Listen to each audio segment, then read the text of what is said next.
एबे अंगनवाड़ी कर्मी एवं सहायिका मानक पई आसिला बड़ खबर।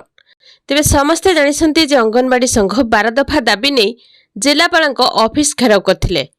सेमानक दाबी गुड़िक मध्यरे श्रमिक विरोधी केंद्र सरकार को 4टी श्रम कोड को बातिल करिबा, अंगनवाड़ी कर्मी एवं सहायिका मानकु मासिक सर्वनिम्न 26,000 टंका भत्ता प्रदान करिबा, अवसरकालीन सहायता तुरंत प्रदान करिबा, स्वास्थ्य संबंधित बैठक पई भत्ता प्रदान करिबा एवं कर्मिक उपरे कार्यानुष्ठान बातिल करिबा आदि अंतर्भुक्त। ଏହି ଆନ୍ଦୋଳନରେ ଶହ ଶହ କର୍ମୀ ସହାୟିକା ସାମିଲ ହୋଇଥିଲେ ଏବଂ ସେମାନେ ସାମନ୍ତ ଚନ୍ଦ୍ରଶେଖର ମହାବିଦ୍ୟାଳୟ ଛକରୁ ଏକ ବିଶାଳ ପଟୁଆରେ ବାହାରି ଜିଲ୍ଲାପାଳଙ୍କ ଅଫିସ ସମ୍ମୁଖରେ ଭିକ ପ୍ରଦର୍ଶନ କରିଥିଲେ।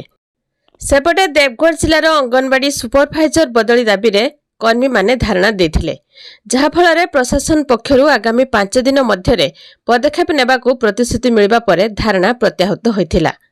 ରେମାଳ ବ୍ଲକ କାର୍ଯ୍ୟାଳୟ ସମ୍ମୁଖରେ ପଶ୍ଚିମ ଓଡ଼ିଶା ଅଙ୍ଗନବାଡ଼ି କର୍ମୀ ସହାୟିକା ସଂଘ ପକ୍ଷରୁ ମଧ୍ୟ ଧାରଣା ଦିଆଯାଇଥିଲା। ସେହିପରି କୋଇଡ଼ାରେ ଅଙ୍ଗନବାଡ଼ି କର୍ମୀ ଏବଂ ସହାୟିକାଙ୍କର 4ର୍ଥ ରାଜ୍ୟ ସମ୍ମିଳନୀ ଅନୁଷ୍ଠିତ ହୋଇଥିଲା। ଅଙ୍ଗନବାଡ଼ି କର୍ମୀମାନେ ଆଇସିଡିଏସ୍ ଅଧୀନରେ ଅନେକ କାମ କରୁଥିବା ବେଳେ ସ୍ୱତନ୍ତ୍ର ମାନ୍ୟତା ନ ମିଳିଲେ କାମ ବନ୍ଦ କରିବାକୁ ଚେତାବନୀ ଦେଇଛନ୍ତି। ନିଖିଳ ଓଡ଼ିଶା ଅଙ୍ଗନବାଡ଼ି କର୍ମୀ ସଂଘର କର୍ମୀମାନେ ଭତ୍ତା ବୃଦ୍ଧି ଏବଂ ଅନ୍ୟାନ୍ୟ ଦାବି ପୂରଣ ପାଇଁ ଦିଲ୍ଲୀରେ ବିକ୍ଷୋଭ କରିବାକୁ ନିଷ୍ପତ୍ତି ନିଆଯାଇଛି, ଯେଉଁଥିରେ ରାଜ୍ୟରୁ ହଜାର ହଜାର ସଂଖ୍ୟାରେ ଅଙ୍ଗନବାଡ଼ି କର୍ମୀ ଏବଂ ସହାୟିକା ଯୋଗ ଦେବେ।